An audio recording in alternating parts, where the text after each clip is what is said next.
We're here in the Innovation Lab at the middle school in Amherst, and I'm here with Marcel Chabot, who is a graduate of the class of 1997. This is the next segment in 25 grads that we're trying to put together 25 years of graduates at Souhegan High School and interview those graduates and talk a little bit about their education in Amherst and Mount Vernon and how we did as a school system and where they are right now. So I'm pleased to have Marcel with us. Marcel, introduce yourself a little bit. Tell us about you and what you're doing right now. Marcel Chabot. I'm a software engineer for a company based out of Michigan, where we do business software. That's mainly accounting and customer management and document management software. And the team I work with deals with the consultants, where they'll sell the product and configure it to the limits of each of those products, or the customer may have their own products that they would like to have work with ours. And I build integration software and extensions to those systems to make them all talk together. Very interesting. Talk to me about your life, travels, how you got from wherever to here. How did you get interested in this field? How did you end up beginning this and doing this? Well, I've always had computers. My parents got me a Tandy TRS-80 color computer too when I was little, and I worked with that, but I was never sure it's what I wanted. And while in Souhegan, they had a lot of outreach programs through the community service requirements, had a lot of neat things that you could try, and then the VOTEC program introduced a lot of interesting things. And all of it was very low risk. You traded credits for different things that you could do. Through the community service program, I got involved with the Explorers, and the Explorers are a branch of the Boy Scouts that let me work and ride along on the ambulances. And through that, I became an EMT while in high school. I got to be one of the youngest people with a medical license in the state briefly. And then the VOTEC program let me do CNA nursing classes over at Nashua, while Nashua sent some students over to Souhegan for I think one of their shops or robotics. And that gave me a great chance to try out the medical field and decide that I didn't like it. And then after high school, I went into the Nashua Tech and did early childhood education and decided I didn't like that either. And through all of those fields, I was always working with computers. I was always writing software to help me with the jobs that I was doing at each of the programs, and decided I'd give computers a try finally, and went to the Tech in Concord and did their computer program there. And after graduating, I'd already landed a software job with a contact from the ambulance, CJ Butler. She's still in town. Mm-hmm. And I worked for her for a couple years, and then moved to do testing and automation, where I was ripping trailer hitches off of pickup trucks and all sorts of stuff. And that brought me out to Michigan. And in Michigan, the whole automotive collapse happened. Mm-hmm. And at that point, you don't test vehicles anymore. You use the same frame every year. So you don't need to rip the trailer hitch off the pickup truck anymore. So that industry was looking bad. So then I went into business software and landed at the TM Group. And I was there for several years and decided that I was going to move back home to New Hampshire. And I told my boss that I was quitting and moving home, and she said I was half right. And I couldn't quite figure out what that meant, but I moved home and they set up my office at home with all the stuff I needed to continue working. I was gone 6 months before some of the consultants realized that I was working 800 miles away. And on the way out, one of our other programmers quit, and my boss said, I need another one now. My wife's a programmer, so they hired her. And so my wife and I work from home in the office remotely. It's great, and that's high school all the way to where I am in a nutshell. Full circle, huh? Yeah. So you've been pretty helpful and stand out in this space, so the Innovation Lab and the Makerspace. What does this mean to you? What is this room and the room next door? We can probably walk in there in a few minutes. Talk to us about that. What a makerspace is it's an enabler. Mm-hmm. You want to learn something, you want to try something, you want to do something that is different or challenging or you want to share something that you know and find people that want to learn it, Makerspace is a great place for that. If you want to learn metalwork, you want to do woodwork, electronics, there are people here that either want to learn it as well, or there's people here that want to share what they know to somebody else so they can learn it. It's a great exchange, and having a space like this enables people to do that. It's a great resource. And like a gym, it enables you to work out. It's just a lot of fun to come here and meet like-minded people. So the comparison is a gym for nerds. Let's walk. Can we go over to the? Sure. Let's go to the Makerspace just for a few minutes. And as we're walking, I'm trying to ask you to think if you can connect anything that you did here as in school from grades 4, right? 4 to 12, because you came in 4th grade or 3rd Second grade? grade. Second grade. Okay. Things that you can think of that sparked that interest in you to do something different.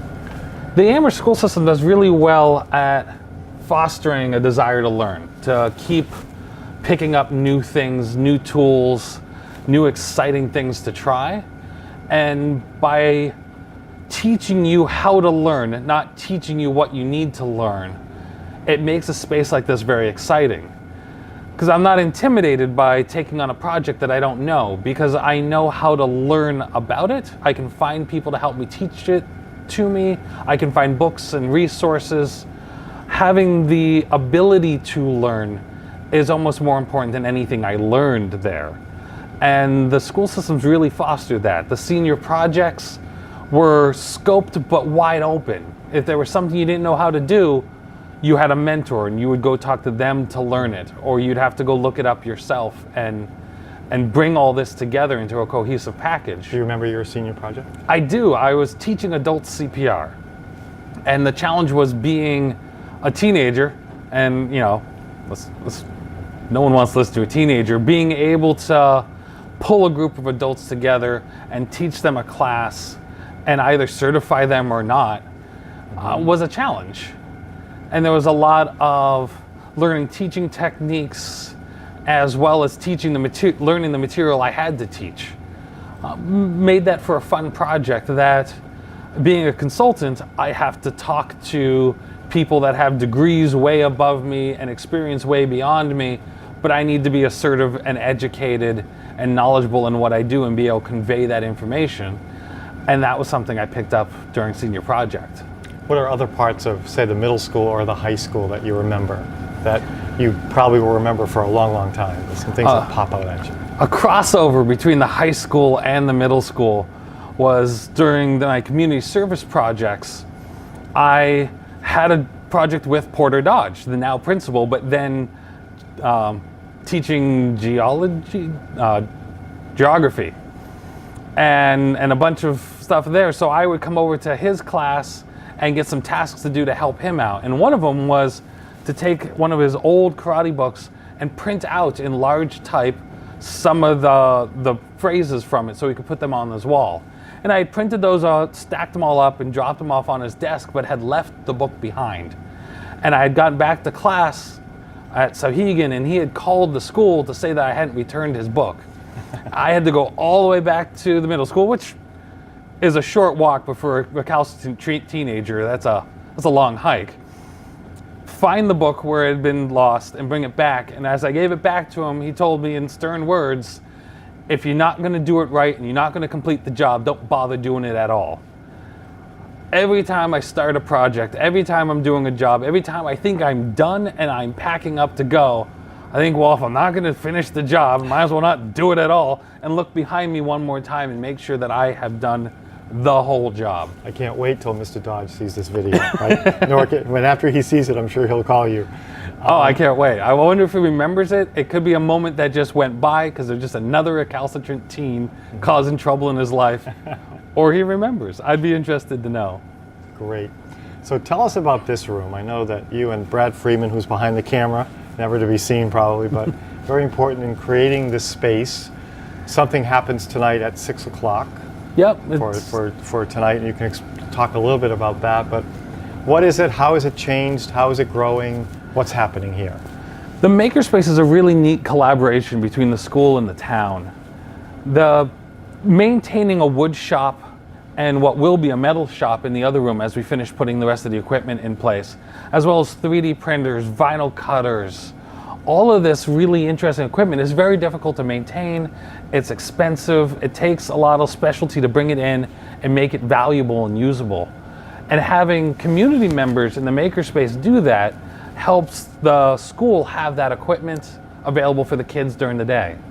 You turn off the lights and all the tools would get lonely. But now at 4:30, other people can come in and use the equipment. But it's an idea of a win-win.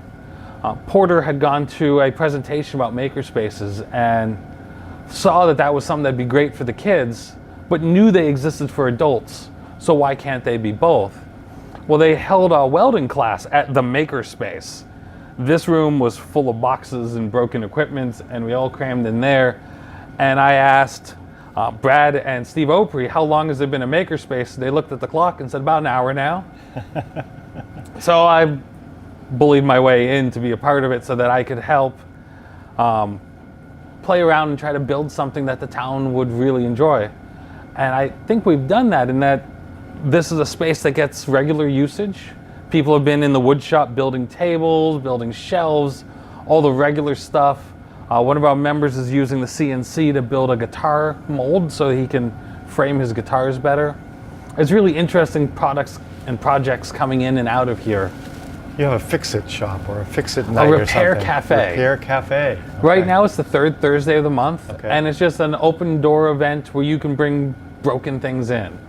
Somebody brought in a little metal lawn ornament dog where the spring tail fell off, and somebody ran out back, zapped it with the welder, done, fixed. So we've had a couple TVs come in. Those are always tough because when a TV goes, it's usually gone. Mm-hmm. Mm-hmm. Those flat panels aren't terribly fixable. Coffee grinders, clocks, all the sorts of cool stuff comes in, and it's really a way to geek out a bit. We have a lot of our members come by so that they can see what they can fix, see what's broken, maybe show off a little bit, and that's a lot of fun. And then other people are just coming by.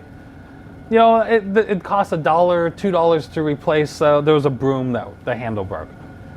It was $5 to replace, but we fixed it for nothing. And she's been by now with a radio that needed fixing, and she's a regular at the repair cafe because it's social. Good. We did barbecue the first time. One of our members, Dave, made donuts last time. That was fantastic. It's an interesting thing to share with the town. I've heard great things for sure, and you know that. What do you think is next? What's next for this room or this area? Well, the wood shop's getting upgraded a bit in that all the metalworking stuff is coming out and going to another room. Okay. So this will be more wood shop. It'll be a little spaced out better, easier to move. We're upgrading some of the equipment. The makers, the school has been supremely supportive. We needed a badge scan system to be able to get in. So for at night, you can come in. People can come in through the door rather yep. than going through the main entrance. Yeah, because they lock it all off. Yep. We built one. The Makerspace. We pulled together some hardware, bought some stuff online, built a scanner. We have our own database, and the school's like, yeah, just plug it in. That'll work. That's terrific. So they've been really supportive in letting us do the things, lowering the bar for entry so that we could get this up and running. And in exchange, the machines are all maintained. We have members that come in and tighten and adjust, fix the 3D printers if they break, and they're out learning new things. And once they learn something, we usually teach, if we learn something cool on the laser, we'll show Steve Opry, the teacher, hey, look, you can do this. This is how you set it up to do that. We come in a week later and the students have done 1,000 of them. So it's that nice give or take where the kids are getting some of the knowledge from the adults, and the adults don't even know they're doing it. Right. And then we have classes, yeah. All sorts of classes, and clubs. IEEE, or the C++ user group, they meet here. DI meets here. There's a couple Cub Scout troops that come tromping through when they have a project that's messy and none of the parents want to do it at their house. They come blasting through. It's an awesome resource that in a normal town would cost a lot of money. if the Cub Scouts wanted to get, I think that's that's almost 1,000 square feet in there of space to build birdhouses, there's no place for them to do it. And if you rented a shop, it costs a lot of money. Here, my wife's a member, she swiped her badge, opened the door, the kids came flooding in, built the birdhouses, cleaned up the mess, and it was $20 for the whole month. And the kids had a fantastic experience. The parents that came by had a great experience. All the tools, the resources, it's easier to get hurt in a small space with limited equipment where the kids are wrestling, because we're talking 7-year-olds, 7 and 8-year-olds. So having all the equipment, let everyone spread out, it was a great spot to do things. DI has a similar experience. It's really something that, as town members, it improves everybody in every club, everything. It's one of the best resources I think the town has.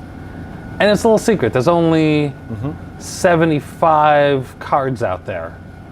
We know we have more people in and out because of clubs, but for cards out there, we're 75 members a year in, which is really good for a makerspace. Yep.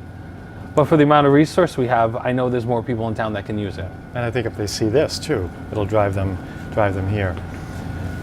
I want to ask you about advisory in high school, because I share a senior advisory right now with about 12 great seniors. But talk to me about your advice. So you had 4 advisories, one each year? One each year. And memories from the advisory program, or staff members, or what I had what it meant to you? a couple years I had band advisory, Okay. which was great. That was the Gene Butler years. We had a lot of fun. Gene took a lot of interest in all the kids, and that was great. But one year, I was biking up up by the lakes, and I had, being a recalcitrant, stupid teenager, passed too close to somebody. No contact was made, but startled him, and he grabbed me off my bike and threw me over a car, and really shook me up. And that Monday, I was back in school, and my advisor noticed right off the bat that things weren't right. And I had to file police reports and all that stuff. And Mike Bellevue, my advisor, helped me through all of it.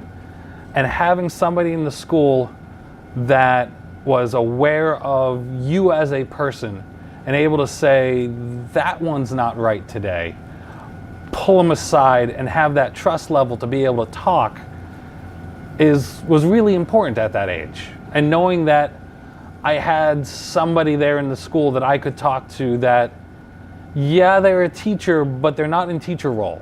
I can talk to them about things that I wouldn't want to talk to my teacher about. And they were a friend with powers, almost, because they were an adult, but they weren't my parents. So it was very important. It was a valuable thing to have. And I think the advisories were one of the key things that got me through Sauhegan and dealt with being a stupid teenager. And my advisors would call me out. Like, that's stupid teenager stuff, don't do that. Yep.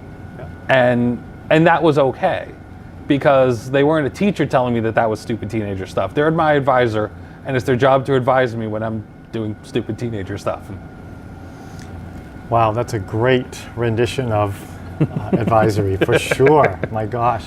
So I want to thank you for being with us tonight. And your work in this space is very valuable. Thank you. It's a team effort. There's a lot of us working on it. I know. It'd be interesting to keep track of from the 75 cards that are out there for more that go by. So thanks very much. Thank you. I appreciate all you do, and thanks for doing this. Thank you very much. I appreciate it.